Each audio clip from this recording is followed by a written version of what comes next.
Soy de aquí, pero trabajo a nivel europeo en una asociación que se llama BeeLife, que es una asociación europea de defensa de abejas, polinizadores y apicultores, por ende.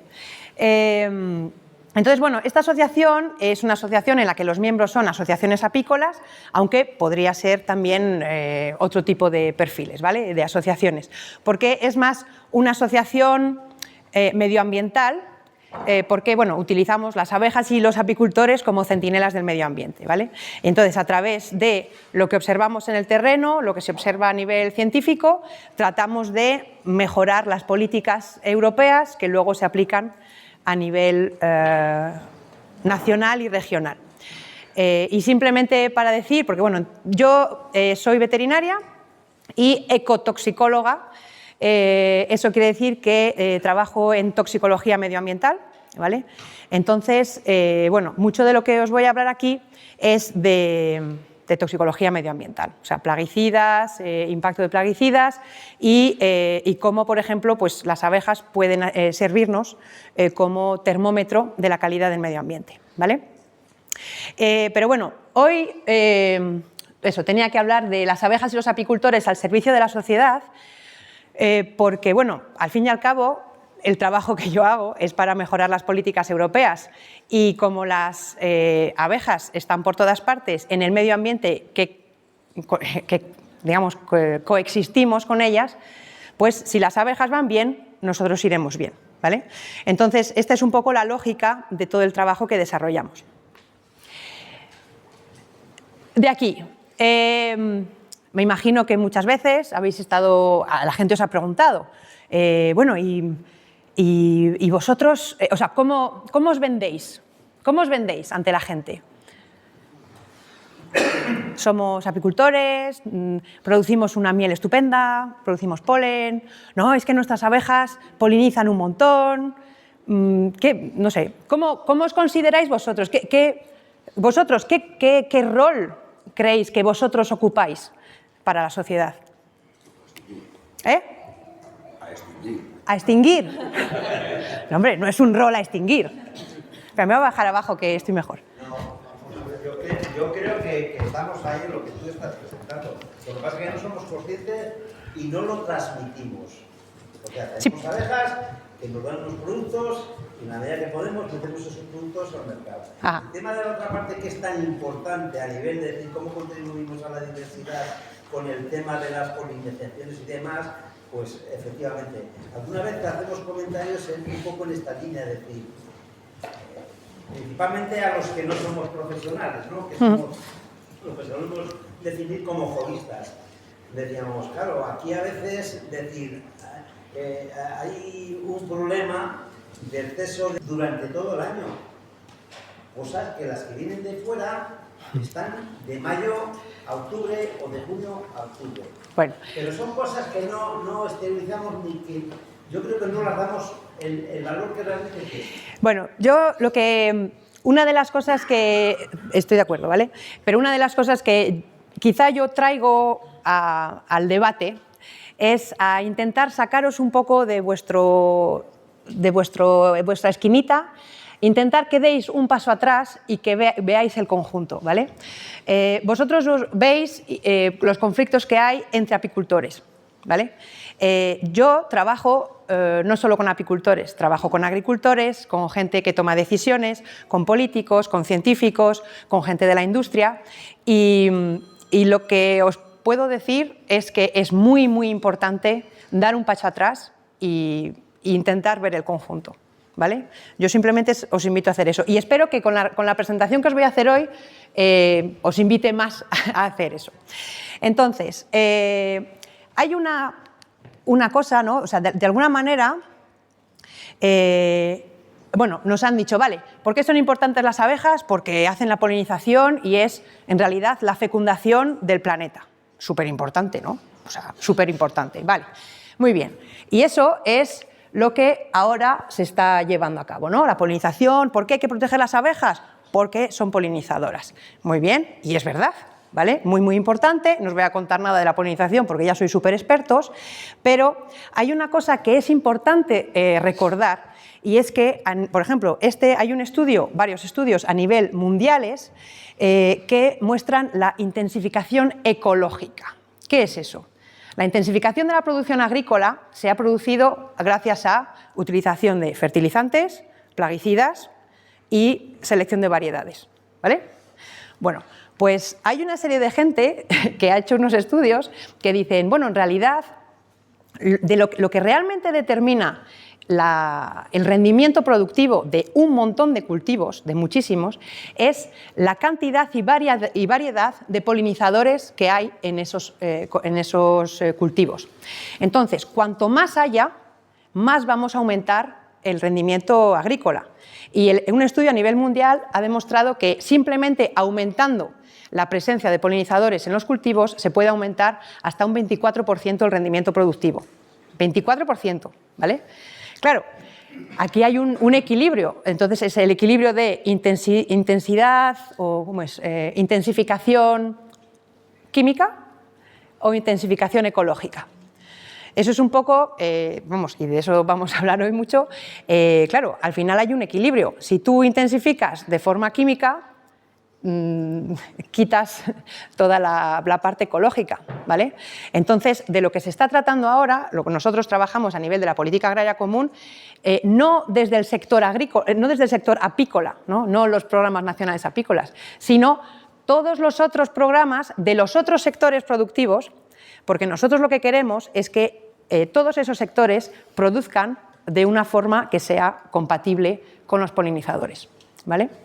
Y entonces estamos tratando de hablar con los agricultores para decirles, mira, deja de utilizar tanto fertilizante y tanto plaguicida y tal, y planta setos, planta aromáticas, planta árboles, porque eso te va a traer polinizadores y gracias a eso vas a aumentar la producción. Es un poco ir a contracorriente. ¿Ya te van a creer? ¿Ya te van a creer? Hombre, pues hay muchísimos estudios que lo muestran. Luego ya el cambio es difícil, el cambio nunca es fácil. Pero, de todas maneras, ahora mismo la política agraria común, y es algo que han entendido a nivel europeo y no tanto a nivel nacional o regional, porque hay esos tres filtros, ¿vale? O sea, cuando alguien dice, oh, porque Europa, no, señores.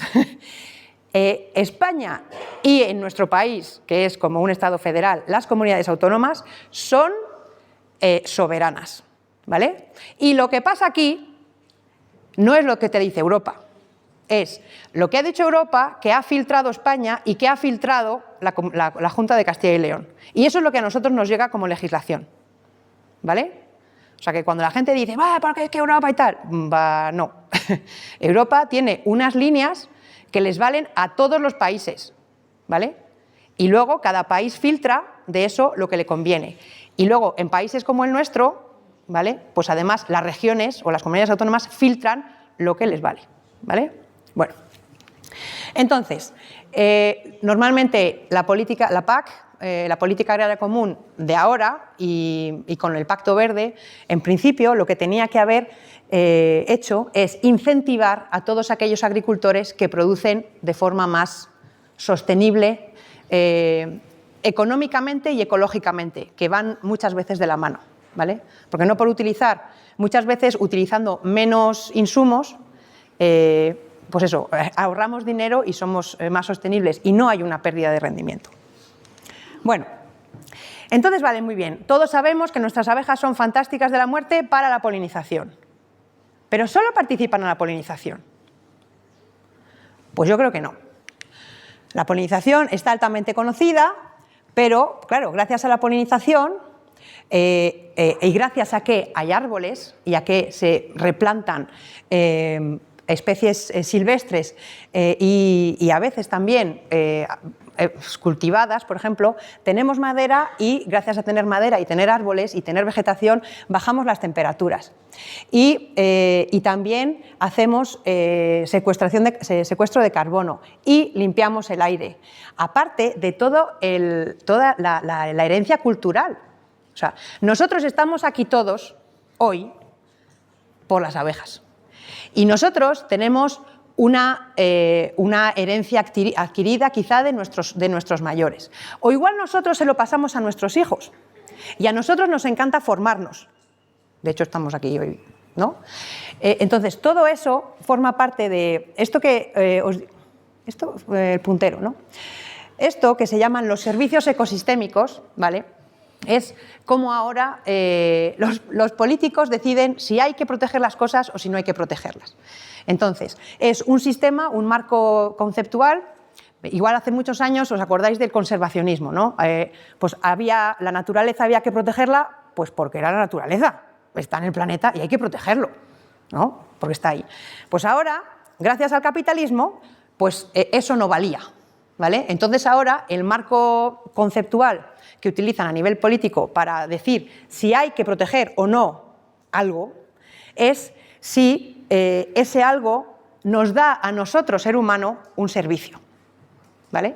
Entonces, todas estas cosas que os he puesto, la polinización, la madera, el bajar las temperaturas, toda esta parte cultural, ¿no? De valores estéticos, recreacionales, herencia cultural, purificación de aguas y tal, esos son todo servicios que la naturaleza nos da, ¿vale? Y entonces ahora, a nivel político, es, vale, las abejas, ¿qué servicios nos dan? Este y este. Ah, vale, pues es que eso lo monetizamos, vemos a ver cuánto es al cabo del año en euros y si merece la pena, lo protegemos. Y si no merece la pena, bueno, pues igual lo protegemos un poco menos, ¿vale? Quiero decir, esto es, podéis estar de acuerdo o no, ¿vale? Es una forma muy antropocéntrica de ver la realidad. Podemos tener discusiones sobre esto, es un concepto filosófico que existe ahora y que es, yo creo, desafortunadamente, el concepto que está detrás de la toma de decisiones a nivel administrativo, ¿vale? Pero bueno, pero simplemente quiero que sepáis que las abejas, al final, para mí, me parece, es muy difícil decir, no, es que solo sirven para la polinización. Ya, pero es que la polinización sirve para muchísimas otras cosas. Y nosotros, a nivel humano, nos aporta y muchísimas cosas que no se tienen en cuenta cuando se está valorando esa parte económica, ¿no? de qué es lo que las abejas nos dan, ¿vale? Así que va mucho más allá. Y una cosa que no se ha incluido aquí como servicio ecosistémico es el servicio que las abejas nos pueden hacer a nosotros, al ser humano, como indicadores, ¿vale? Y bueno, eso va después. Ahora de lo que os quiero hablar es del One Health. ¿Alguien sabe qué es el enfoque One Health? Una salud. A nosotros los veterinarios, estamos a tope con esto. O sea, quiere decir que es otro cambio de concepto, ¿no? Antes, los veterinarios o los médicos te curaban a ti, pues porque estabas malo, tenías un problema con una bacteria o con un virus y ya está, y estabas ahí. Y ahora, con este concepto del One Health, te cogen al paciente y entonces tienes que entender al paciente en todas sus dimensiones. Su dimensión, claro, medioambiental, pues porque esa persona va a salir a dar paseos, cuando da paseos igual pues está expuesto a cosas y luego come cosas que pueden estar mejor o peor y luego tiene hábitos de consumo y luego existen zoonosis, ¿no? Que son enfermedades de los animales que se pueden pasar al ser humano, con lo cual por eso tenemos también que proteger la salud, la sanidad animal, porque si no, proteger la sanidad animal es proteger la sanidad humana. O sea, hay muchas más relaciones.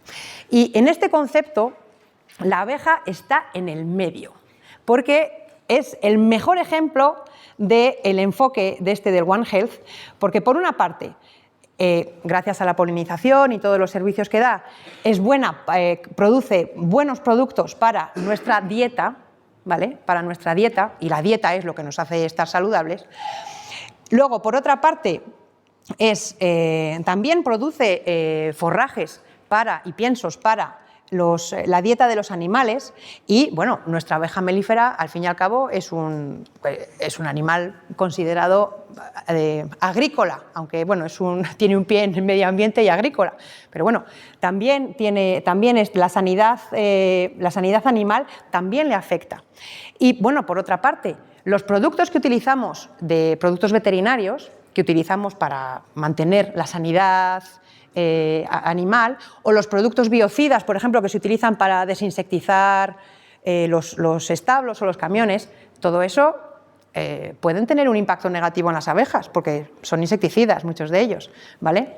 Entonces, bueno, hay relaciones buenas y relaciones menos buenas, ¿vale? Pero es un conjunto, o sea, no se puede separar las cosas. Y luego, por otra parte, como decía, la abeja y las abejas silvestres son animales medioambientales, que están, por una parte, haciendo polinización y haciendo todas las partes buenas, pero todo lo que haya en el medio ambiente, por ejemplo, la contaminación medioambiental o la pérdida de diversidad, les va a impactar también, ¿vale? Entonces, en la abeja a mí me parece un sujeto fascinante sobre el que trabajar, porque te permite realmente tener una visión muy holística de todos los problemas y de todo el planeta. Y bueno, entonces, esa parte, digamos, de enlace medioambiental, y aquí vengo a las abejas como bioindicadores, ¿no? Para mí las abejas son termómetros medioambientales, por una parte, porque vuelan por todas partes y no podemos controlar por dónde vuelan, ¿vale? Entonces van a ir cogiendo micromuestras de todo el medio ambiente, ¿vale? Y las van a concentrar en un sitio. Eso es súper práctico, ¿no? O sea, tú vas allí, vas a la colmena y dices, uy, voy a coger una muestra de polen o voy a coger unas abejas y las voy a analizar. Y me da una imagen de 3 kilómetros a la redonda. Eso es fantástico, ¿vale? Y luego, por otra parte, son vulnerables. Entonces, bueno, esa exposición, eso nos da una idea de la exposición, a lo que esté expuesta. Puede ser exposición a contaminantes medioambientales, químicos o menos químicos, de combustión o lo que sea, pero también, por ejemplo, nos puede dar una idea de la diversidad de ese medio ambiente, ¿no? Tú analizas el polen, haces un análisis polínico y te dice el porrón de plantas a las que esas abejas han estado expuestas, y te pueden decir, pues este sitio es mucho más diverso que otro sitio, ¿no?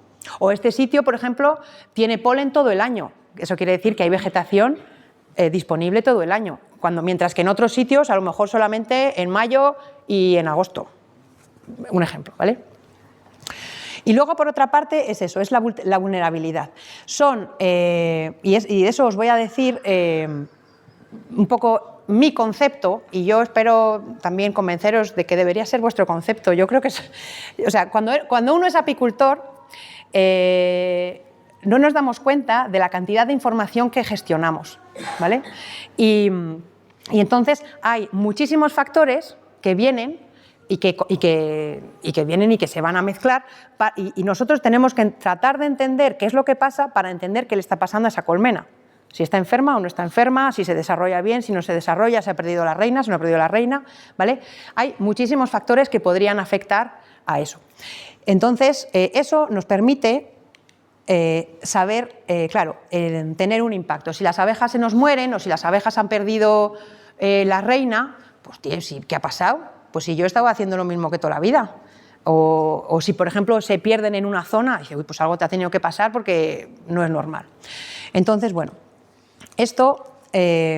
gracias a estas dos características, por una parte, que nos dan información de la exposición a cosas, y por otra parte, que son vulnerables a cosas que puedan pasar, pues nos puede decir si una zona es una zona a riesgo o es una zona a no riesgo, ¿vale? Entonces, por ejemplo, esto es un ejemplo que teníamos allí en Bélgica. En el punto central tenéis donde estaba el colmenar, y todo alrededor, ¿vale? Son los cultivos. Lo que está en blanco eran zonas o de bosques o urbanas, ¿vale? Entonces, claro, esa es toda la parte agrícola, y tenéis aquí a la izquierda pues el tipo de cultivos que había, ¿no? Entonces, estos son 3 kilómetros. Entonces, bueno, pues en estos 3 kilómetros, pues fijaros, había grassland, que son pastos, pues 535 hectáreas, de cereales otras 500, de maíz, 151, mogollón de cosas. Y nuestras abejas, como vuelan por todas partes, pues están expuestas a todas estas cosas y a cualquier cosa que los agricultores quieran hacer en estos cultivos, ¿vale? A nivel europeo, existe un proyecto que se llama Insignia, y luego, a nivel local, muchos apicultores tienen también este enfoque, ¿vale? y estos programas. Utilizan las abejas como biomuestreo. Entonces, cogen abejas, cogen polen, estos son las bandas de silicona de los conciertos, o de los niños, eso, que son fantásticos captores de contaminantes de combustión de los coches, ¿vale? Son productos químicos que se producen cuando se combustionan cosas, ¿vale? Y esto, que son unas placas que parecen las placas del Apivar, pero que no son placas de Apivar, lo que son unas placas que tienen por fuera una resina que lo que hace es absorber productos químicos, plaguicidas o biocidas y eso. Entonces, lo tienes un tiempo en la colmena, luego lo quitas, lo analizas y te da pues, una visión de a lo que han estado expuestas las abejas, ¿vale? Entonces, este proyecto se llama Insignia Europe, lo han hecho en diferentes sitios y, como digo, muchos de nuestros miembros a nivel europeo tienen estos programas a nivel regional también. Y les permite ver cuán limpio y cuál es la calidad medioambiental de esas zonas, ¿vale? Y con las abejas no es nada nuevo, siempre te sorprenden. O sea, yo he perdido la capacidad de sorprenderme con cosas de ¡ay, pero cómo se ha encontrado esto! Si esto es ilegal desde hace millones de años, o sea, si esto ya no se utiliza. Uy, fíjate, me imagino que habréis visto algunos casos de miel azul, ¿no? ¿No habéis visto los casos de miel azul? Publicado. Bueno, eso era simplemente pues, porque los colmenales estaban al lado de una fábrica de M&M's y entonces pues, habían dejado fuera los siropes con el colorante y, claro, es azúcar. Entonces las abejas habían ido allí y lo habían cogido y entonces el apicultor cuando miró pues tenía miel azul. Azul, además. Yo qué sé. Con las abejas siempre nos sorprendemos, pero nos dan una imagen de la realidad, de nuestra realidad, de nuestro alrededor, ¿vale? Vale. Entonces, ¿cómo entran en contacto las abejas con las cosas del medio ambiente? Bueno, hay partículas suspendidas en el aire que nosotros respiramos, ¿no? Y, por ejemplo, aquí pues tenéis una nube de polvo, esto es talco, ¿vale? Esto era simplemente un ejemplo que habían hecho para el estudio. ¿Os acordáis? Me imagino, ¿quién no conoce los neonicotinoides? ¿Los conocéis todos? ¿No? Los neonicotinoides eran unos insecticidas, son unos insecticidas que pueden ser autorizados como plaguicida para el tratamiento de plantas, como biocida para el tratamiento de edificios, cosas y tal, como producto veterinario, por ejemplo, en los antipulgas, ¿no?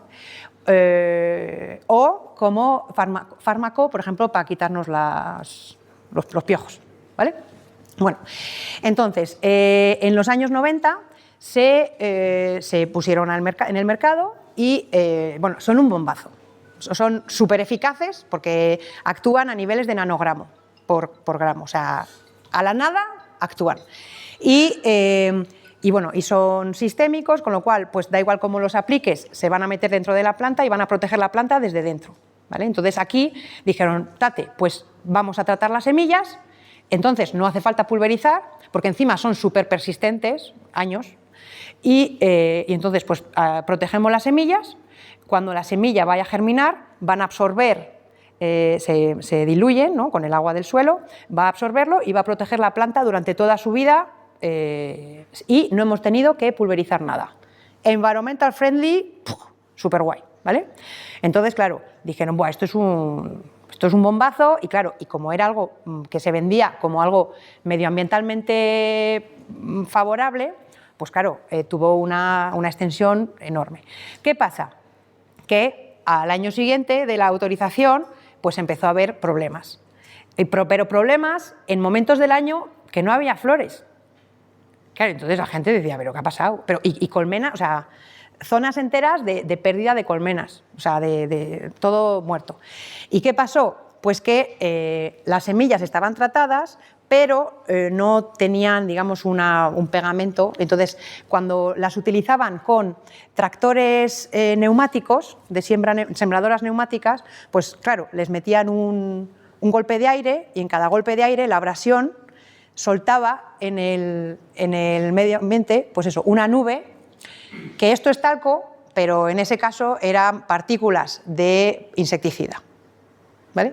Entonces, cuando las abejas, las partículas de insecticida, esa nube, por así decirlo, pues o las abejas venían y pasaban por ahí o caía, y entonces pues, luego con el agua se diluían y bueno, pues se distribuían por todo el medio ambiente. ¿Vale? Entonces, bueno, pues, pero las abejas entran en contacto con las cosas que están suspendidas en el aire. ¿Vale? ¿Y por qué? Porque bueno, pues eso, porque tienen el cuerpo cubierto de pelo, nada nuevo, ¿vale? Y eso aumenta enormemente su superficie y, por otra parte, tienen una energía electrostática que hace que, además, sean atrayentes, digamos, de todas estas partículas.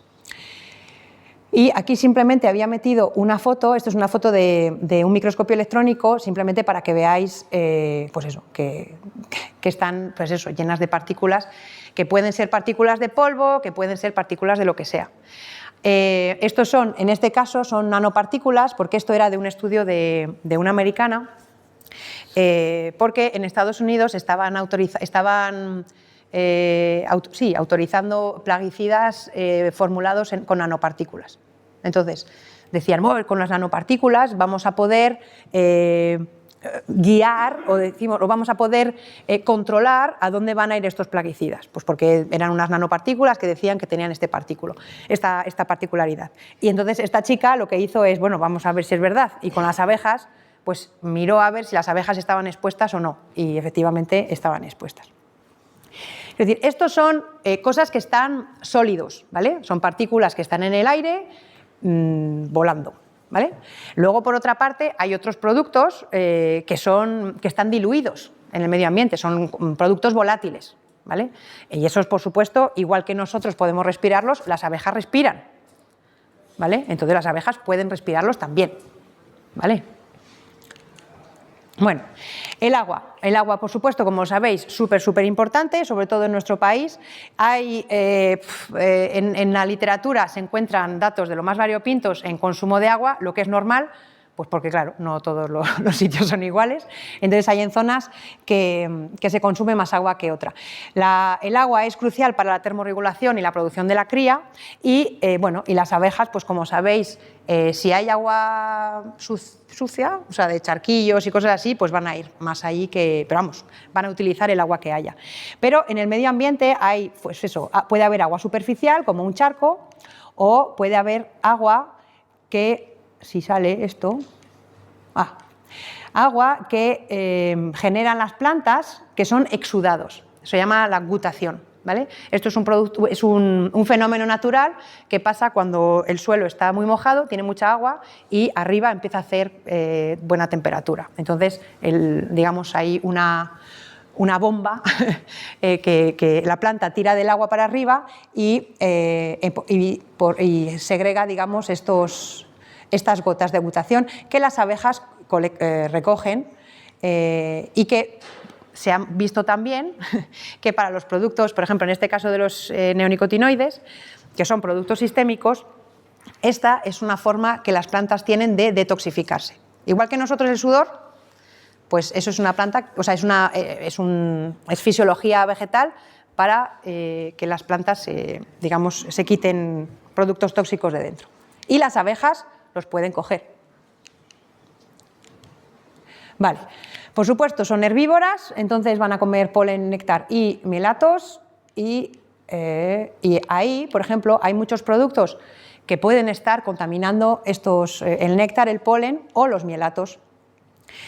¿Por qué? Pues pueden estar, por ejemplo, en caso de plaguicidas que sean pulverizados, pues si están pulverizados en floración, pues es normal, ¿vale?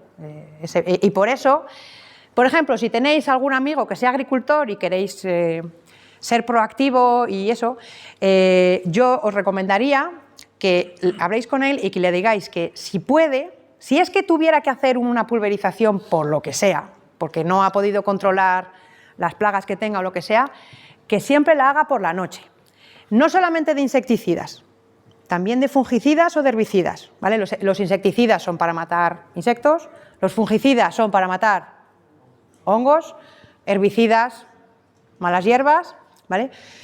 Son los típicos que se utilizan a nivel de control de plagas.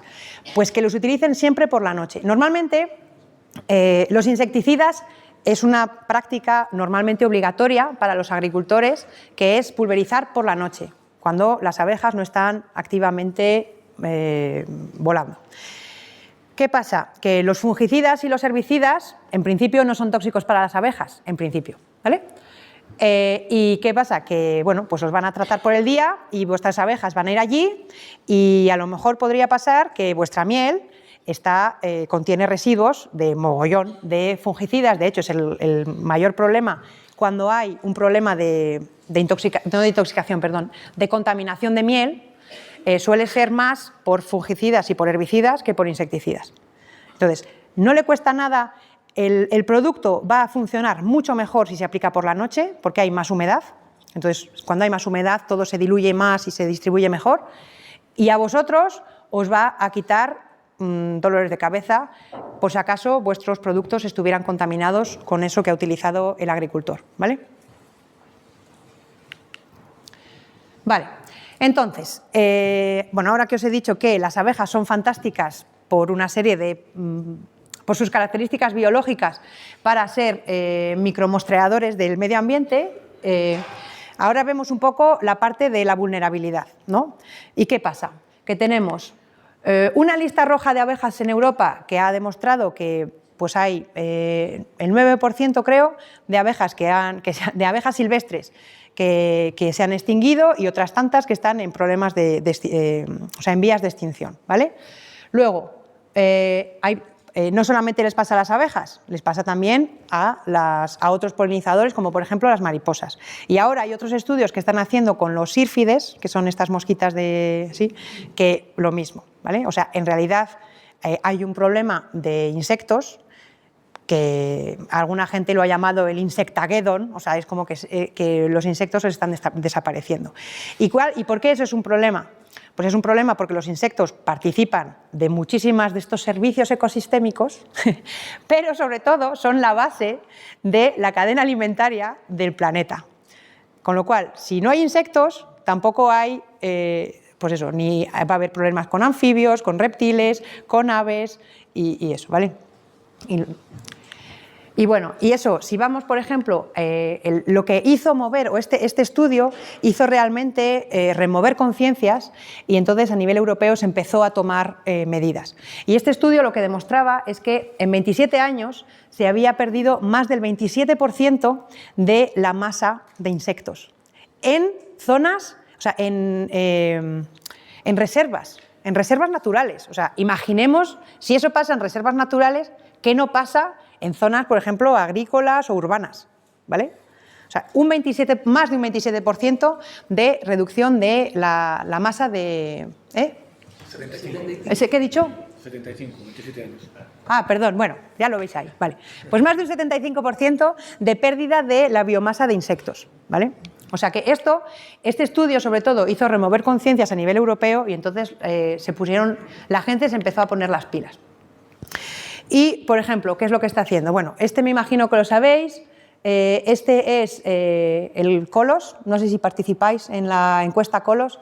COLOS es una asociación de científicos a nivel europeo que hacen diferentes estudios y desde hace muchos años están haciendo un seguimiento de la mortalidad hibernal de las colmenas, ¿vale? Entonces, desde hace muchos años pues hacen este tipo de mapas pues para ver qué zonas van bien, qué zonas van mal, pero vamos, es un cuestionario que hay que rellenar todos los años. Y esto es eso, esto es mortalidad de abejas melíferas. Luego tenemos, por ejemplo, que es el Butterfly Index, que los ecólogos de mariposas digamos, ya han propuesto, hacen seguimiento de mariposas, entonces han propuesto un índice que permite evaluar, digamos, medir, pues eso, cómo está pues, cómo está la situación. Y gracias a eso, esos índices los han metido ahora en políticas públicas para medir si realmente esas políticas son eficaces o no son eficaces, ¿vale? O sea que si no son eficaces, pues algo, porque el índice te está mostrando que todo va para abajo, pues las administraciones tienen que ponerse las pilas, en teoría. ¿Cómo se tienen que mover las pilas? Eso ya es otra historia. Y ahí entra pues, este diálogo que nosotros tenemos con las administraciones. Y bueno, estos son simplemente dos ejemplos de, por ejemplo, cómo varían a lo largo de la sesión a pico, de 2 meses los pólenes recogidos por... O sea, porque eso te dice la diversidad de tu medio ambiente, ¿vale? Y esto, por ejemplo, esto lo que te muestra es, estos son residuos de plaguicidas.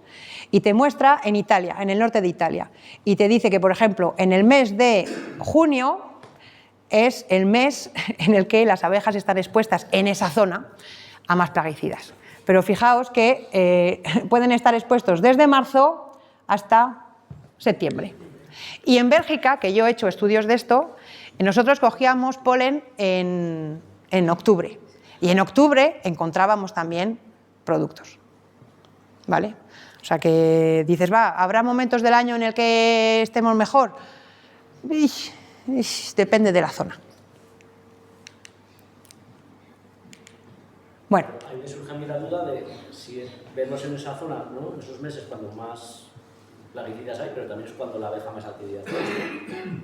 O sea, que igual de lo otro no sabemos nada, porque igual la actividad de la abeja durante esos meses es más baja o más próxima a la colmena y no tenemos esa información. Bueno, eso está claro, claro. Pero bueno, luego tú dices, vale, momento del año en el que más actividad tiene, con el momento del año en el que más expuesta está a plaguicidas.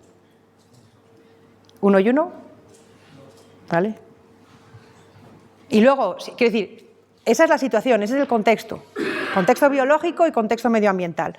Luego, aparte, que es lo que voy a... Bueno, luego avanzo un poco, ¿no?, de lo de después.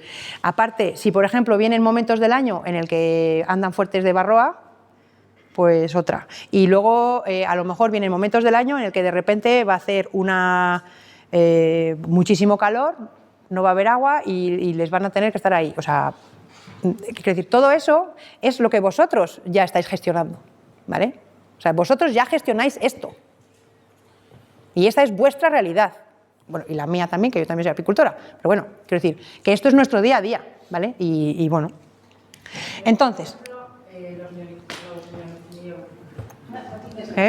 Esos en semilla, tú plantas la semilla y te contamina aparte y estás durante varios años. Sí, de hecho... ¿Qué has dicho tú de las plantas, de las florecillas que puede haber durante más tiempo que ese que estás diciendo? No, claro. ¿El año entero? Sí, o sea, quiero decir, el hecho de que en el...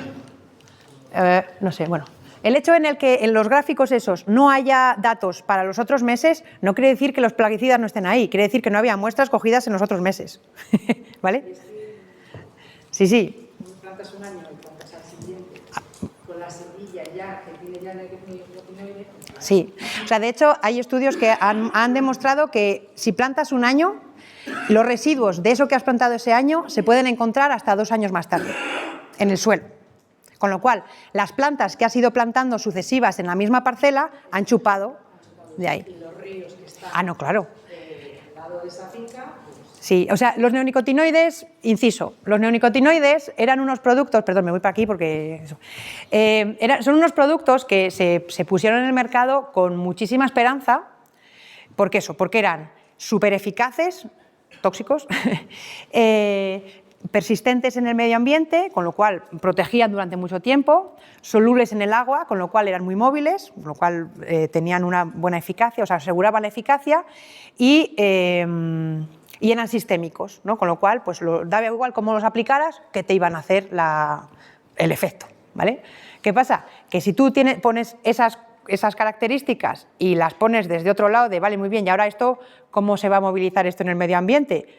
Buah, pues mira, algo soluble en el agua, pues todo lo que sea soluble en el agua, pues se va a mover por todas partes y además es algo que es súper persistente, con lo cual va a estar ahí durante mucho tiempo para poder moverse por el medio ambiente. Se va a absorber por las semillas, o sea, por las raíces y va a moverse por la planta. Y escucha, que los residuos se van a ir a las hojas, se van a ir al tallo, a las hojas, a las flores, a los frutos, ¿vale? O sea, quiero decir, hay que ir, vas tirando y eso. Y luego, por otra parte, es muy gracioso porque son sistémicos en un porcentaje. Los estudios que utilizan para la autorización te mostraban que esa sistemicidad va entre el 2% y el 20%. O sea, se absorbía el 2%, el otro 98% quedaba en el suelo. Eso era, por ejemplo, para los estudios que hicieron en berenjenas. Pues, o sea, bueno, yo qué sé. Y luego hicieron unos estudios en maíz, y en el maíz era el cultivo que más absorbía, que llegaba hasta el 20%. Pero claro, el otro 80% se quedaba ahí en el suelo. O sea, bueno, este es el inciso neonicotinoides porque, pues para explicar, porque claro, muchas veces los agricultores decían, pero es que no hacéis más que, mierda de apicultores, que no hacéis más que quitarnos utensilios para trabajar. Y tú dices, a ver, digo, si yo no te quiero quitar herramientas para trabajar, pero hombre, es que esto es un bombazo. O sea, es que esto hay que utilizarlo de una forma súper cuidadosa. Y no es el caso, ¿sabes? O sea, que me dices que lo utilizas, pues eso, dentro de una lucha integrada, que utiliza los plaguicidas como último recurso, bueno, pero es que esto lo utilizas en el tratamiento de semillas, o sea, que no sabes si vas a tener la plaga y ya lo estás utilizando. O sea, no tiene sentido. Bueno, inciso. Total, que esto no va. Bueno. Que me enrollo mucho, ¿qué hora es? No, lo llevas bien. ¿Lo llevo bien? No sé, porque yo me enrollo muchísimo. Entonces, cuando... Me voy a poner aquí porque esto no sé por qué ahora no funciona. Bueno, o aquí, bueno, vamos a ver. Cuando los apicultores, ¿no? Nosotros vemos lo que les pasa a las abejas. Y dices, pues aquí hay algo raro. Aquí hay algo raro porque yo he hecho todo lo que tenía que hacer, no tenía, la barroa estaba bien, pues de recursos estaba bien y todo, y aquí se me ha muerto todo, o sea, se me ha muerto la reina o lo que sea. ¿Qué ha pasado? Pues nada, entonces los apicultores salen a la calle, salimos a la calle o vamos a encontrarnos con la gente que toma decisiones y decimos, oye, que aquí hay un problema. ¿Y qué nos dice la administración? No, pero es que esto es un problema de la apicultura, vete a controlar la barroa, que tu problema es la barroa. Durante mucho tiempo, no sé si alguno fuisteis a Bruselas, yo me partía porque llegabas al aeropuerto de Bruselas y en el aeropuerto de Bruselas tenías BASF, ¿sabéis la...? Había pagado una pancarta, pero yo qué sé, como de entre dos arcos de esto, con una foto enorme, con una gran barroa encima, que decía... pues eso, el problema de nuestras abejas, estamos ayudando a gestionarlo. Entonces, claro, eso ya te crea la narrativa, te crea el marco, ¿vale? El gran problema de las abejas, que se están muriendo todas, es porque tienen un parásito y los apicultores inútiles no saben gestionarlo, ¿vale? Entonces, claro, luego vas y dices, vale, muy bien, a lo mejor los apicultores somos unos inútiles, pero ¿por qué se están muriendo todas las otras? Pues la barroa es una cuestión apícola, pero a ver, que es que todas las otras abejas silvestres, las mariposas y tal, también están todas disminuyendo. ¿Qué está pasando? Y entonces, la narrativa que hay ahora es, no, es que hay una competencia entre las abejas melíferas y las abejas silvestres, que es que les están quitando todos los recursos. Y entonces, claro, como no hay recursos y la abeja melífera está soportada por el hombre, pues hay un gran problema. Entonces, el problema son los apicultores otra vez o son las abejas melíferas y a quien se demoniza son las abejas melíferas. Y aquí lo único que los apicultores a través de sus abejas han hecho al principio es decir, oye, que aquí hay un problema, ¿vale? Pero claro, como habéis visto, siempre hay que matar al mensajero, muerte al mensajero. Hay un problema que es inconveniente y hay que matar al mensajero y, sobre todo, disuadirlo de que no se vuelva a quejar. ¿Vale? Y, bueno, yo creo que es algo que si salimos... Por eso os digo que os pido que deis un paso atrás y que no os quedéis en las discusiones de apicultores, porque damos un paso atrás y vemos que que la abeja melífera está teniendo problemas, que todas las abejas silvestres están teniendo problemas, que todos los insectos están teniendo problemas, que los científicos lo están diciendo no solamente para los insectos, luego ya lo están diciendo para las aves, o sea, hay un problema medioambiental de la biodiversidad y eso hay que hacer algo con ello, ¿vale? Y entonces, y claro, y luego cuando tienes en cuenta quién está promoviendo esas campañas de desinformación, pues dices, claro, es que no conviene. No conviene que la gente hable, no conviene que la gente dé un paso atrás y vea la visión del conjunto, de que hay un problema medioambiental, ¿vale? Bueno, como yo os digo, para mí las abejas son pacientes medioambientales, soy una veterinaria, las abejas son mis pacientes y para vosotros pues son vuestros animales con los que convivís. Y yo creo que si queremos entender lo que les pasa a esas abejas, tenemos que tener este marco mental en la cabeza, y siento que esté en inglés, pero bueno, es muy fácil. ¿Qué pueden afectar? ¿Qué puede afectar a la salud de nuestras abejas? Pues le pueden afectar los parásitos que tengan, los patógenos que tengan, su genética, ¿vale? Y estos son los factores inherentes de las abejas. Pero luego, fijaros, todos estos en turquesa son factores medioambientales que pueden afectar a la salud de mis abejas, ¿vale? Por una parte tenemos las condiciones climatológicas, los plaguicidas medioambientales o los que a veces nosotros metemos en las colmenas como tratamientos acaricidas, hablaré luego de eso, el hábitat que tenemos, la nutrición, la cantidad de recursos que hay allí, por supuesto nuestro manejo apícola también las afecta, evidentemente. En mi experiencia, más positiva que negativamente, si tenemos en cuenta cómo está el resto de la biodiversidad, ¿vale? Las especies invasoras y otras, que aquí este es un cajón desastre menos estudiado. He metido ahí, por ejemplo, las ondas electromagnéticas porque no está estudiado y es muy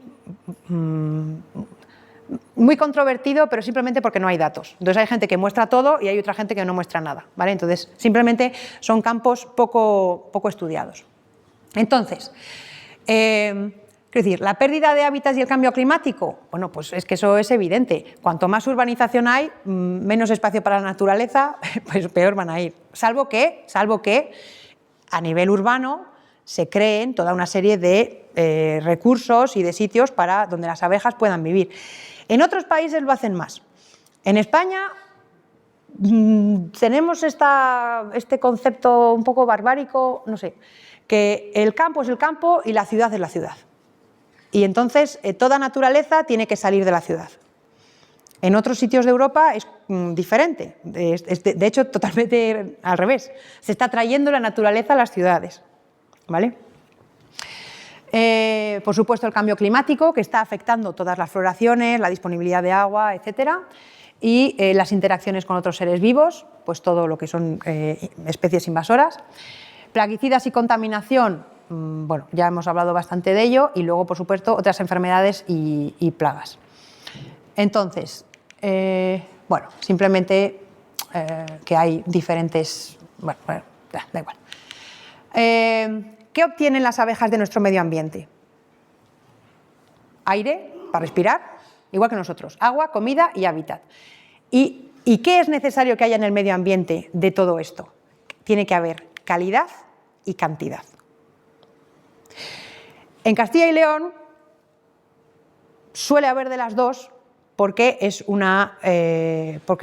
estamos despoblados. Y eso pues tiene sus ventajas y sus inconvenientes. Para las abejas tiene sus ventajas porque hay más naturaleza y normalmente las zonas donde hay agricultura o donde hay humanización están muy concentradas y luego hay muchas zonas de naturaleza. Entonces no está mal. Antes yo vivía en Bélgica. Bélgica es una zona, junto con el Benelux, hiperpoblada.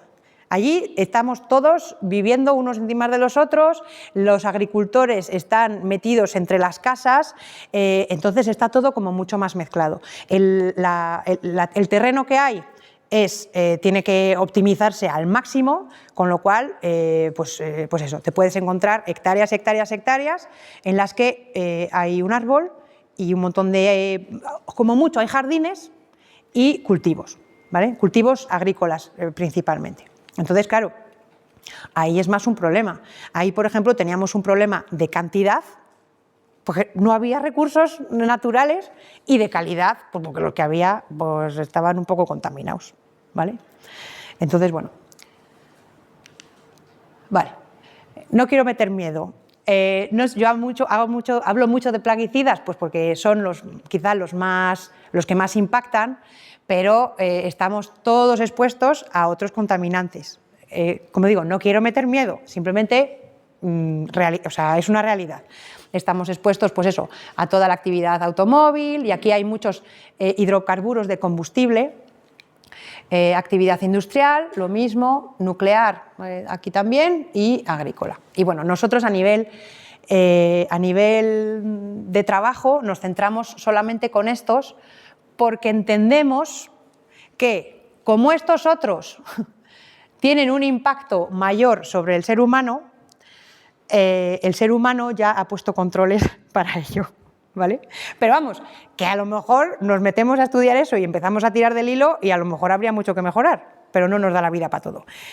Así que eso. Entonces, ¿qué es un plaguicida? Es un producto fitosanitario, o sea, una herramienta química o biológica que se utiliza intencionalmente, ¿vale?, para el control de plagas. Como decía, la misma materia plaguicida, o sea, la misma sustancia activa puede estar autorizada como un plaguicida para el tratamiento de plantas, como un biocida, tratamiento de edificios, un producto veterinario, tratamiento de pulgas o de lo que sea, o un producto farmacéutico, ¿vale?, por ejemplo, para los piojos. Y es exactamente la misma molécula, pero a nivel administrativo no es lo mismo. Entonces, a nivel administrativo, si tú quieres saber cuánto se ha utilizado de una sustancia activa, pues no sabes, porque tienes que contactar a un montón de administraciones diferentes para tener esos datos, ¿vale? La abeja, si tú analizas, por ejemplo, el polen o las abejas y encuentras, yo qué sé, una materia activa, glifosato, pues, bueno, el glifosato no, porque eso es solo un plaguicida. Yo qué sé, permetrina, que se utiliza para los antipiojos, por ejemplo, pues no sabes de dónde te puede venir. Te ha podido venir de que hay un montón, está al lado de un pueblo, en el pueblo todos los niños han puesto piojos y todo el mundo le ha dado por lavar a los niños con eso la cabeza a la vez, o pues porque han estado tratando contra el mosquito de no sé qué, o porque lo han estado utilizando como control de plagas, ¿vale? O sea, en realidad nosotros no sabemos cuál es el origen de eso, solo sabemos que está ahí. Vale. ¿Qué utilización hay? De lo más variopinto. Lo típico es pulverizado, pero como decía, tratamiento de semillas, ¿vale? Solo para que lo sepáis, si alguno tenéis gallinas o lo que sea, las semillas que están tratadas tienen unos colores, sí, perdón. No, perdón. Tienen unos colores muy, eso, para que se vea que están tratadas, que no te las comas, ¿vale? Eso, se pueden utilizar diluidos en agua de irrigación o tratamiento de suelo o de bulbos, eso típico de las flores, o en árboles que son muy valiosos, se pueden inyectar directamente en el árbol, ¿vale? Y la exposición de plaguicidas a las abejas pues puede ser eso, a través del aire, a través de la agutación, a través del agua de superficial o a través del polen o el néctar. Bueno, esto no sé si hacerlo, bueno, es que esto simplemente es, aquí tenemos el aire, ¿vale? Simplemente para conceptualizar, para que entendamos todos, vamos a hacer un ejercicio vamos a seguir los residuos, de dónde podrían venir, ¿vale?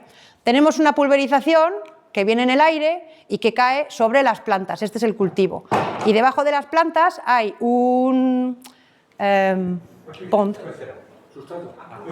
un acuífero, sí, bueno, y el suelo, ¿vale? Entonces, ¿dónde va a ir esos residuos? Bueno, pueden ir al agua, especialmente van a ir a las plantas, esperemos no, que van a ir a las plantas. Van a caer al suelo, va a ir al agua superficial y, bueno, si fuera por la mañana, pues podría ir al rocío de la mañana, que también es una fuente de agua para nuestras abejas. Si es persistente y cae en el suelo o en el agua, pasará al suelo y se quedará ahí y se quedará ahí para los cultivos que vengan después, ¿vale?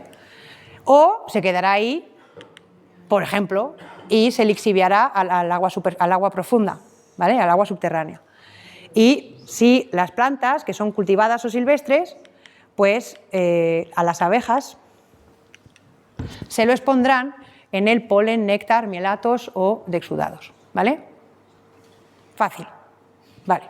Ahora tenemos, ahora tenemos un producto que en vez de utilizarse en pulverización, lo hemos utilizado en irrigación o en inyección de plantas. Eso quiere decir que está casi directamente en la planta, ¿vale? Entonces, pues podemos tener un poco lo mismo, porque también puede llegar al suelo. Pero podemos tener, por ejemplo, no me sale la animación, bueno, da igual.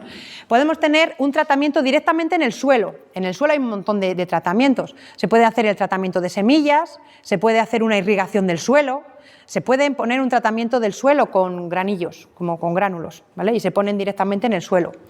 O tratar bulbos y raíces. Y entonces eso está directamente en el suelo, son productos que se absorben y van así. Y tenemos el polvo que se descubrió, eso es lo del polvo, que hubiera nubes de partículas por ahí que salieran, eso fue un descubrimiento apícola. Eso nadie sabía eso. Solo porque los apicultores dijeron, oye, que se me han muerto las abejas cuando estaban sembrando el maíz. Entonces dijeron, tate, aquí hay un problema. Que nadie había descubierto, ¿vale? Y luego, como tenemos productos veterinarios que van a servir para tratar o los antiparasitarios intestinales son súper tóxicos para las abejas, súper tóxicos. Y, por supuesto, pues luego para quitar tics, garrapatas, gracias. Garrapatas y cosas de esas, pues por supuesto también se utilizan. Entonces, los animales defecan y pues eso también puede ir a las plantas y tenemos el circuito. ¿Y qué pasa? Que eso, nosotros que trabajamos con unos animales medioambientales que vuelan por todas partes y no controlamos dónde van, lo que tienen es esto. Una multitud de posibles orígenes a productos más o menos tóxicos. Y esto simplemente es la parte de exposición, ¿vale? Porque las abejas, o sea, creo que ahora, no quiero meteros miedo, pero quiero decir, sí, es una realidad. Si vosotros, por ejemplo, queréis ver cuál es la calidad de vuestro medio ambiente, cogéis unas pocas de vuestras abejas o un poco de polen. El polen es, con las abejas, la mejor matriz para ver qué es lo que hay. Y lo mandáis a analizar. Y os va a decir buenas noticias o malas noticias. Como digo, aquí en Castilla y León, generalmente, buenas noticias, ¿vale? Bueno, esa es la parte de exposición y ahora es la parte de impacto, la toxicidad. Los productos que tenemos hoy en el mercado pues tienen una toxicidad inherente a ellos diferente. Los fungicidas no son muy tóxicos para las abejas, son tóxicos, pero no son muy tóxicos en comparación con los insecticidas, evidentemente, ¿vale? Los insecticidas que hoy tenemos en el mercado funcionan a niveles de nanogramos por gramos. Y eso es un nanogramo por gramo, ¿vale? Eso es un nanogramo por gramo. O sea, eso quiere decir que con una moneda, con la cantidad de una moneda de 2 euros, te puedes cargar un individuo del tamaño de la Torre Eiffel, ¿vale?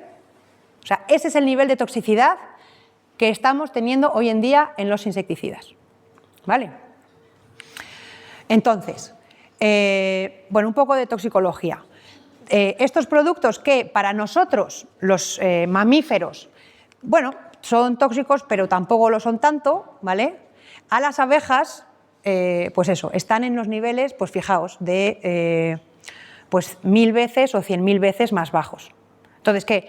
Todavía otra ventaja para los neonicotinoides, porque eran específicos para los insectos y no para los mamíferos. Nosotros los mamíferos, está bien, podemos, sabes, que no nos van a ser muy tóxicos para nosotros, ¿no? Entonces, ¿qué pasa? Que aquí hay diferentes formas de exposición. La toxicidad aguda es la toxicidad que nosotros tenemos después de una exposición.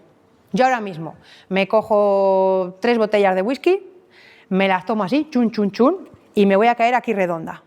y me tenéis que llevar al hospital con un coma etílico, ¿no? Eso es toxicidad aguda.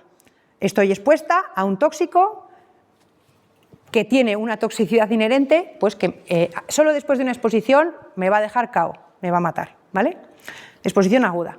Si esas 3 botellas de vino o de whisky me las tomo durante todo el día, durante todos los días de mi vida, yo me moriré igualmente con una cirrosis al cabo de unos años.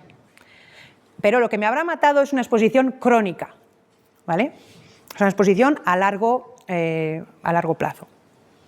Si reduzco la dosis y en vez de tomarme las 3 botellas, me tomo aquí un vaso ahora antes de comer, pues me voy a empezar a poner súper contenta, a lo mejor empiezo a hablar un poco más de la cuenta, a lo mejor os abrazo, no lo sé. Y seguramente no debería de coger el coche de vuelta para mi casa, ¿no? Esos son efectos subletales. No me van a matar, pero no estoy bien. O sea, no estoy bien, no estoy normal, ¿vale? Y si reduzco la dosis y me tomo un chupito, pues a lo mejor no me va a hacer nada. Incluso hasta me podría hacer bien. Porque incluso a lo mejor lo que me va a hacer es que mi sistema de enzimas pues funcione, ¿no? Entonces, hasta, pues oye, ¿no? Es lo típico de, bueno, es que un vaso de vino al día pues es muy saludable. Pues claro, es muy saludable, ¿por qué? Porque es un producto fermentado, porque te potencia el sistema enzimático de tu cuerpo y te lo mantiene bien. Pues vale, ¿vale? Pues eso mismo tenemos. ¿Y por qué utilizo el alcohol como ejemplo? El alcohol es un neurotóxico, ¿vale? Sobre nosotros y, bueno, sobre muchos animales. Pero es que los insecticidas son todos neurotóxicos, o la mayor parte. Ahora hay unos que son miotóxicos, son tóxicos para los músculos, pero la mayor parte de los insecticidas son neurotóxicos, ¿vale? Entonces, eso que yo os he dicho en dosis para mí de whisky, para las abejas, si tenemos en cuenta, por ejemplo, el imidacloprid, que es uno de estos neonicotinoides, estamos hablando de estas dosis, ¿vale? Con 37 nanogramos por gramo, que son, pues tenemos toxicidad aguda. Y si bajamos solo a una milésima casi de eso, no observamos nada, ¿vale? O sea, son súper tóxicos y todos estos datos, digamos, vienen de estudios científicos que han probado y requete probado la toxicidad de estos productos. Entonces, si vemos esto es la toxicidad de los insecticidas que hemos tenido históricamente en el mercado. Aquí tenéis el DDT, ¿no? Me imagino que todos conocéis el DDT, es uno de los insecticidas que se utilizaban en los 60, 70, ¿vale? Que ahora está hiper prohibido y que, por supuesto, todavía se encuentran residuos en el medio ambiente porque era hiper persistente. Entonces, si el DDT lo utilizamos como referencia, ¿vale? Y todos esta parte de aquí lo que explica es la toxicidad con referencia al DDT, ¿vale? Entonces, el DDT, por ejemplo, pues claro, tenía una toxicidad sobre las abejas. Esto es la dosis letal 50, es el parámetro toxicológico que permite medir la toxicidad aguda, ¿vale? Ya está, sin más. O sea, es un parámetro que te permite eso. Entonces, lo que tenemos ahora, por ejemplo, el tiacloprid, que es un neonicotinoide, el imidacloprid, el fipronil, la clotianidina, el tiametoxam, son de estos neonicotinoides o parecidos a los neonicotinoides. Entonces, fijaos que son productos que son hasta 11.000 veces más tóxicos que el DDT para las abejas, ¿vale? Y eso es lo que se está utilizando a mansalva en el medio ambiente. Así que, ¿por qué está pasando algo con los insectos? Pues no sé. A lo mejor porque hemos empezado a utilizar muchísimo ciertos productos sin reducir 11.000 veces la cantidad utilizada, ¿vale? Porque tú tienes, ok, voy a utilizar productos que son más eficaces. Perfecto, pero reduce la cantidad, ¿no? Porque no te va a hacer falta tanto. Así que eso. Aviso a navegantes. Amitraz, ¿os suena, no? Sí. Taufluvalinato, Cumafos, ¿os suena, no? Vale. Pues esos productos, esas materias activas que se utilizan como productos veterinarios en nuestras colmenas, fijaos que tienen también cierta toxicidad, ¿vale? O sea, no estoy diciendo que no los utilicemos. Estoy diciendo que si los utilizamos, dejan residuos en las ceras y hay que gestionar muy bien las ceras, ¿vale? Mi recomendación, y feliz de discutir con vosotros, o sea, de discutir, de intercambiar y de debatir, mi recomendación es, si utilizáis estos productos para el tratamiento de Varroa, que digamos, que las ceras del cuerpo, ¿no? Que el cuerpo, o sea, del núcleo, de la cámara de cría, que las cambiéis, que toda la cera vaya cambiando cada 3 años, ¿vale? O sea, cada 3 años se ha cambiado toda la cera que hay ahí. Un año cambiáis 3 cuadros, otro año cambiáis otros 3 cuadros, otro año cambiáis otros 3 cuadros, ¿vale?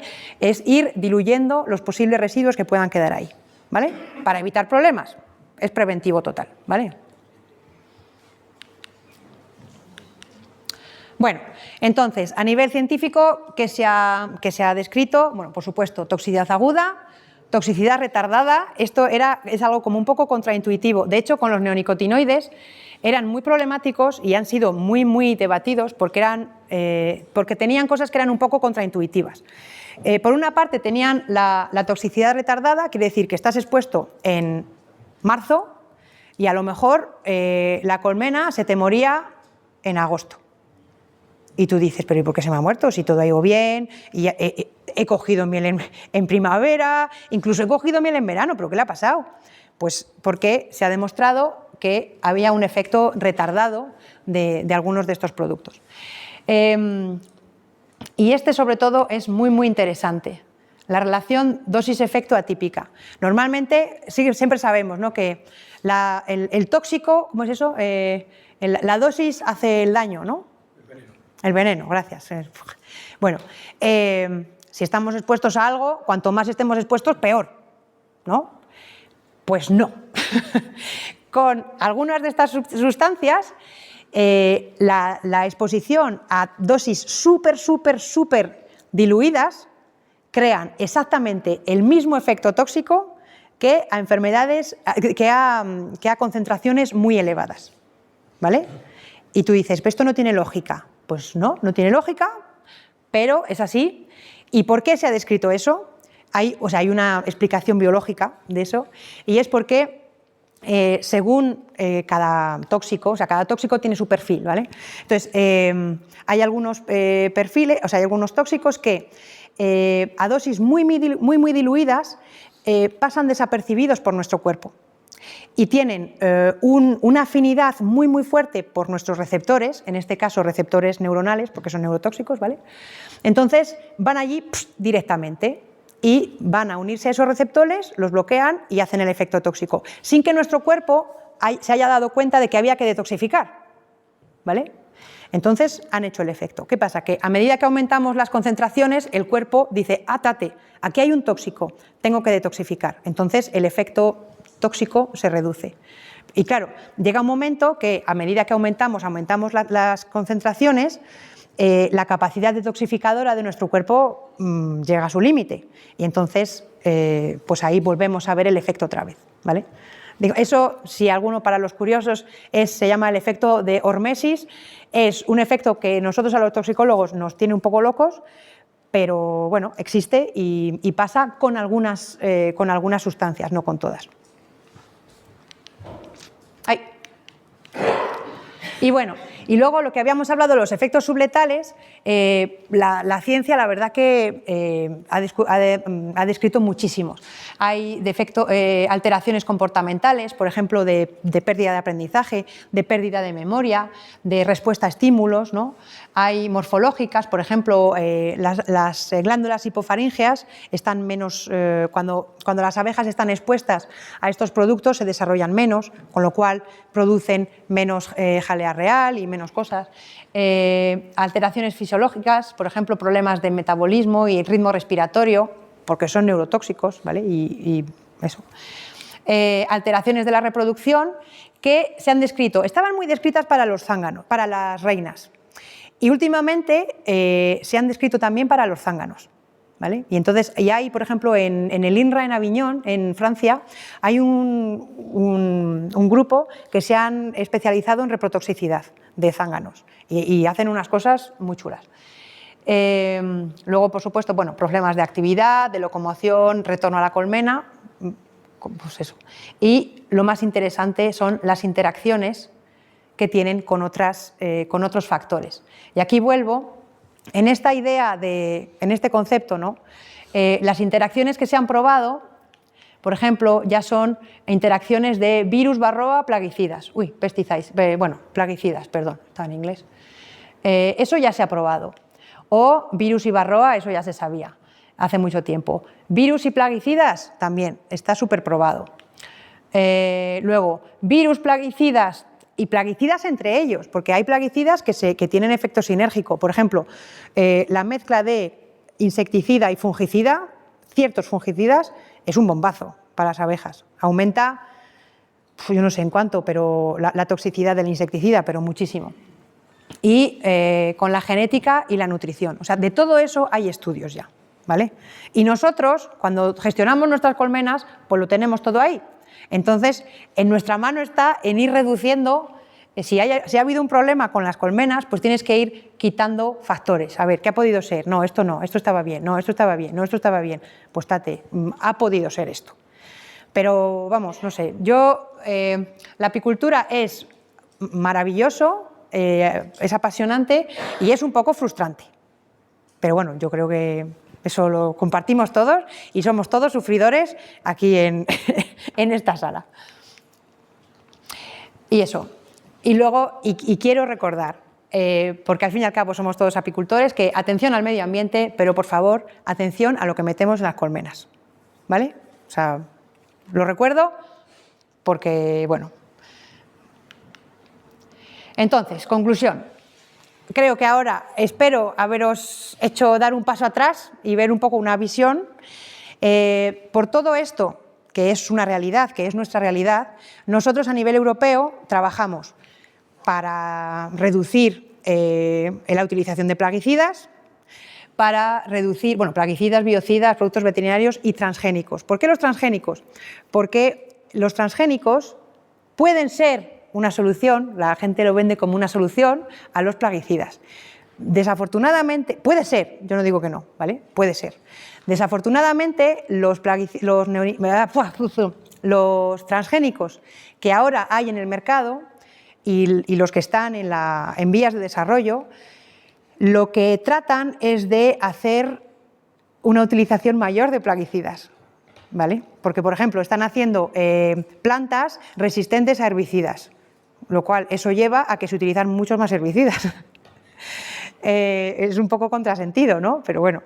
Y entonces, bueno, pues, o por ejemplo, plantas que produzcan su propio insecticida, ya activo. Pues, y eso, no sé si os acordáis, hace unos años estaba el Monsanto 810, ¿no? Pues el Monsanto 810 es un maíz que produce su propia toxina de Bacillus thuringiensis activa ya. Es decir, la Bacillus thuringiensis se utiliza en agricultura ecológica, ¿vale? Y funciona, pero para que funcione como plaguicida tiene que tener dos fases de activación. Primero el bacillus tiene que crear la toxina y luego la toxina tiene que activarse, ¿vale? Aquí estos productos directamente producen la toxina activa. La planta directamente produce la toxina activa, con lo cual, bueno, pues yo qué sé, hay que ver ahí. Bueno, y si estáis interesados, pues luego podemos discutir más, porque eso es una de las cosas que ahora mismo se están haciendo a nivel europeo, todo lo que son transgénicos y nuevos transgénicos. Trabajamos mucho eso, en el proceso de autorización y en el uso de los plaguicidas, ¿vale? Que son dos legislaciones diferentes. Hacemos el seguimiento de autorizaciones de emergencia, porque eso es muy gracioso. Al final, conseguimos quitar del mercado algunos productos porque eran súper tóxicos, generalmente para nosotros, no para las abejas. O sea, para las abejas fueron los neonicotinoides, pero hemos quitado muchos productos del mercado porque eran tóxicos para los consumidores, para los productores, para los aplicadores de eso, ¿vale? Y los Estados miembros dan autorizaciones de emergencia para seguir utilizándolos. Tú dices, hombre, a ver, si hemos visto que es un problema, pues no lo pongas otra vez en el mercado. Bueno, en fin. Trabajamos, por supuesto, en la política agraria común porque ese es el modelo. Nosotros queremos un modelo que vaya hacia la intensificación ecológica y el modelo, la política agraria común, por ahora, está en la intensificación química. Entonces hay que cambiar el modelo, por eso trabajamos en ello. Hay ahora la ley de restauración de la naturaleza. Alguien antes había hablado de, bueno, ¿qué opinión te merece la competición entre los polinizadores, el que la carga de la cabaña apícola o estas interacciones entre polinizadores silvestres y polinizadores gestionados y tal? No sé, yo creo, es mi opinión, y a debatir. Yo creo que nosotros nos equivocamos entrando en esa pelea, porque no es una pelea de interacciones, es una pelea de recursos. El ser humano, y digo, aquí en Castilla y León no es tanto el problema, pero en otros sitios que están mucho más, bueno, que hay muchísima más agricultura, que hay mucho más urbanización, el ser humano es tan estúpido de cargarse todos los recursos que hay ahí. Y nos hemos cargado los recursos que hay ahí. Entonces, si reducimos los recursos, normal que creemos situaciones en las que hay una competición por esos recursos. ¿Cuál es la solución? ¿Echar al personal? No. Vamos, en mi opinión, no. La solución es favorecer recursos.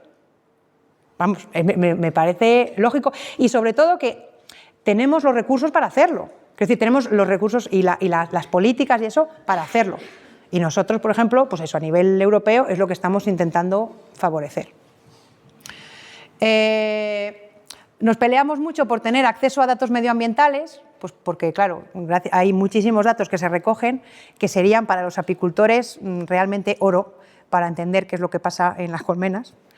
Y bueno, de vez en cuando hacemos iniciativas ciudadanas europeas que no sé si os habrá llegado. Hace un par de años hubo una de salvar a las abejas y a los agricultores. Bueno, son herramientas democráticas. O sea, a nivel europeo elegimos todos los 5 años a quién nos va a representar, ¿no? Y luego, aparte, tenemos otra herramienta que son estas iniciativas ciudadanas, que es unos cuantos ciudadanos. Yo me metí con otros 6 ciudadanos y dijimos, pues pedimos a las instituciones europeas reducir los plaguicidas sintéticos al 80% y luego quitarnos para el 2035. Aparte, que los agricultores se les haga un acompañamiento para que puedan dejar de ser dependientes de esto y, bueno, no sé, eran otras. Y entonces, bueno, pues si llegas a más de 1 millón de ciudadanos europeos que te firman eso, pues eso lo llevas allí a nivel europeo y la gente en principio tiene que meterlo en la ley. ¿Vale? Es otra herramienta digamos, democrática. Creo que a nivel nacional también existe. O sea que, quiero decir, si en algún momento tenéis alguna petición y eso, darle con ello porque son otras herramientas de democratización, digamos, pues, de nuestra realidad. Y nada, eso es lo que os quería contar. No sé qué hora es, pero ¿os he metido un rollo?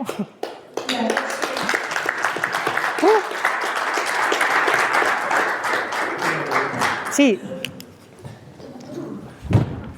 Bueno, te haría 100 preguntas, pero te voy a hacer una porque me resulta curiosa. Creo que fue el año pasado que leí que en Bangladesh, me parece muy curioso, los apicultores se habían manifestado porque resulta que los girasoles y las colzas ya no daban néctar. Entonces yo veo que hay políticas europeas que favorecen algunas plantas supuestamente amistosas con los polinizadores que caen en esto que yo llamo plantas híbridos engañapolinizadores, que nuestras abejas, hacen su trabajo con muy escasa recompensa. ¿Hay alguna línea de reivindicación de vuestra organización atacando estas prácticas de híbridos que engañapolinizadores, como yo digo?